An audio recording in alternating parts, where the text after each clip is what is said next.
Vice Minister, thank you for speaking with us. How has Nuku been so successful recently in proceeding down that development path that you're taking it down? Thank you. Well, I think the drive started off with me as the Provincial Administrator before, and having been as the administrative head of the province, I had the responsibility over all the 4 districts, and one of the districts is of course Nuku, and it happens to be my district. However, when I was still at the provincial headquarters, much was not happening in my district, so that gave me the drive to leave the public service, resign, and go for elections in 2012. So when I got down, we looked at the all kinds of ways of delivering services to the rural population, especially like Nuku, where Nuku was like, an IDP was like away from Wanimo, and that's inaccessible from the provincial headquarters. So basically the services were more towards WIWEC, which is ECPIC. So in that kind of situation, we need to almost develop into getting a district that can be able to take off. The concept that we're trying to work with is to provide the environment, administrative and governance system in place that we can have partners to come in to assist and partner with us. Your district women's council is spoken of as a model council, and I'm just wondering, to what do you attribute that success? The success is due to the women's group, the leadership themselves. The women of Nuku have organized themselves, but we supported them through the financial support, and I think the decision that was made during the former regime, and I continue to support it, was to build a resource center for them. And once they have a physical, building there, we have a building there that, specifically for the purpose of the District Council of Women. That also, brought the interest of the women up, in coming in, and at the same time they organize themselves. So the network is supported by themselves, but the district sees it as an important program that will support the entire development of the district. So we've done our part in terms of providing the building, funding the building, and at the same time we give support also to the network to support them. And I think they have the structure also down to the LLGs where they have the funding distributed down there. So, but eventually we will make it mandatory to the wards, because we're giving money directly to the wards, that at the ward level they will also fund themselves, because their structure is right down to the ward. And likewise, we have the youth network, we have the church network. Last week they also have appointed the church council, the district church council, because we told them that we're not going to give money to individuals. We want to give financial support to, through the council, where it can fall in line with the national government's structure.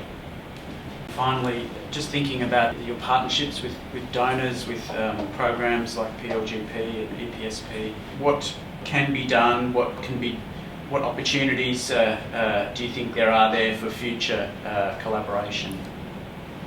I see an opportunity where we can use the incentive component. Although we have the PNG incentive fund in terms of the real, especially when you go into economic, income generation and economic empowerment, we need to look at the entire environment that should be developed and the services that must be provided together. So I think for the sectoral programs like law and justice, we could get support. We already have existing governance programs that are available to us. All we need, I think, for me now is to through the support that is coming through, and I know that the district, Nuku district, has been selected as one of the pilot service delivery districts for this governance program, the FED, the Australian government has supported. That's an opportunity for me and my team to work together with it, and we've already started with the support of the advisors going through. We can see an opportunity where we can look at incentive-based support. Like, for example, if I'm putting money in the district hospital, would like to also see that the program supports us probably through the incentive arrangement. But I think I'm mindful about, let's say, if we go to the PNG incentive fund, we know the strict, criteria that is used, and therefore that's why we want to start the district development authority on a clean plate, meaning that we should have a good financial accountability report and performance in place, because that will be the basis for you to go around. Of course, there will be no shortcut. It doesn't mean that Nuku district is now a pilot district, which can have access directly to the PNG incentive fund. I'm fully aware of that there's still a process and a criteria that you have to go through.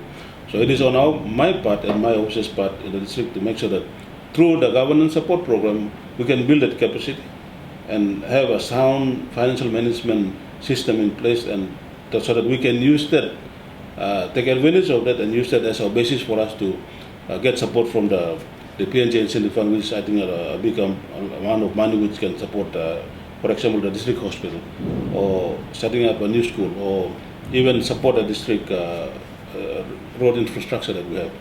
So I think in the law and justice sector, like building the police, expanding the police from rural station command set up to a full police station, which will have all the sectors working together. So I see a brighter, opportunity for us in terms of tapping into that, but maybe I must get the house in order, especially with the district development authority itself starting with clean. Because currently, if you use the normal administrative or treasury system and the budget reports that financial reports that we are submitting, they're always late. You can't really use that as the basis for you to apply for incentive fund. So I'm already looking at using the current district development authority as a fresh start with a good finance, accounting and performance of the financial report. We can use that as the basis for us to get support from outside, especially targeting the PNG incentive fund. Vice Minister Joseph Sungi, member for Nuku Open, thank you very much for talking with us. Thank you, Ben. Thank you again.